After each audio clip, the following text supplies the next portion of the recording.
What's new in the world of retro handhelds this week? The big one is Valve has revealed the Steam Deck is getting some pretty big upgrades. Two new models are available, with the original 64GB and 512GB models being retired. Good night, sweet princes, you have served us well. Both of the new models feature a 1280x800 HDR OLED display and come with either the choice of 512GB or a meaty 1TB of storage. That's not all either. They also include a 50 watt-hour battery, which is up from the previous 40 watts, and Valve says that should net you between 30 to 50% more playtime. How true that is, I can't say. It's definitely an improvement though. Downloading games should be faster as well now thanks to the introduction of Wi-Fi 6, and the new models are 30 grams lighter than the original decks. In terms of pricing, the 256GB model, that's the one that comes with the LCD display, comes in at $399 or £349. The new 512GB OLED model comes in at $549 or £479, and the 1TB version comes in at $649 or £569. The 1TB model also comes with an anti-glare screen, but that may make the blacks look more washed out, so be sure to keep that in mind. In the first of two AYANEO announcements, AYANEO has revealed the Retro Mini PC, which is a tiny PC with an old school Mac or NES aesthetic. Two versions of the console will be available at launch. The AM01 model takes its cues from the world of Apple with the Mac computer, while the AM02 is geared more towards people who grew up playing on the NES.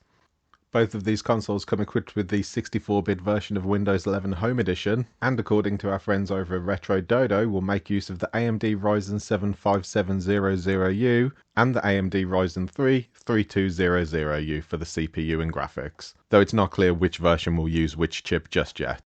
Before anyone starts panicking about just how low spec those devices are, don't worry, take a breath. This Retro Mini PC isn't being sold as a high-end gaming device. Instead, think of it more like a media or emulation box. For older systems, both Ryzen chips will do a good job. PS3, Xbox 360 and Switch emulation may be pushing it, but for things like SNES, Genesis, Dreamcast and N64, the Retro Mini should make short work of them. The same goes for general PC apps. If you're surfing the internet, watching movies, or even writing, those chips are more than enough. Price information is yet to be revealed, but to stay up with any announcements, check out the AYANEO Indiegogo page. In the second AYANEO announcement this week, the company has teased its first vertical handheld, the AYANEO Pocket DMG. Or Damage, I don't know which one it is. While this isn't a full reveal, AYANEO did release some close-up images of the console in an announcement post. From the looks of things, the Pocket DMG takes the popular design found in the Super Pocket and Retroid Pocket and adds an AYANEO spin, namely high-quality, sleek materials. The Pocket DMG itself features a vertical design not too dissimilar from that of the Nintendo Game Boy, albeit with an analog stick thrown in for good measure. That's sure to help when it comes to emulators that need a stick like the N64 or Dreamcast.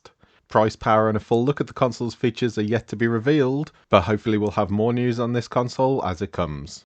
And in our final story of the week, Analogue has a new limited edition run of the Analogue Pocket coming in 8 new colours. For those yet to hear the name, the Analogue Pocket is widely considered as the go-to option when it comes to playing Game Boy games. Where the Analogue Pocket differs from the likes of the Anbanic or Retroid handhelds of this world is that the Analogue device uses dedicated Game Boy cartridges instead of relying on ROMs. In terms of the systems it can emulate, it's the full Game Boy spectrum. So that's Game Boy, Game Boy Color and Game Boy Advance. One area where the Analogue Pocket eclipses the competition is through the use of a 3.5-inch backlit LCD display alongside with a variable refresh rate of 30Hz to 62Hz. Plus the actual design of the console is arguably one of the most sleek designs out there. It's what the AYANEO Pocket DMG appears to be using for its inspiration. The limited edition run of the Analogue Pocket comes in red, green, blue, yellow, pink, orange, purple and white, and will retail for $249.99. The device goes on sale November 17 at 8 AM PST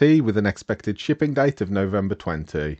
Although I'm not in the habit of trashing companies on Retro Resolve, Analogue has come under fire in the past from customers due to what is described as slow shipping times and a lack of stock, the latter of which leads to problems with scalpers. A quick look on the eBay sold item shows the handheld having been sold for well above the original $249 price. Some users also claim to have waited over a year before they even received their unit. I am in the process of reaching out to Analogue, so if I find out anything, I'll be sure to let you all know.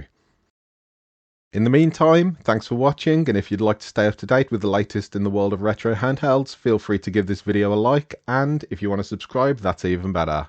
Until next time, see ya.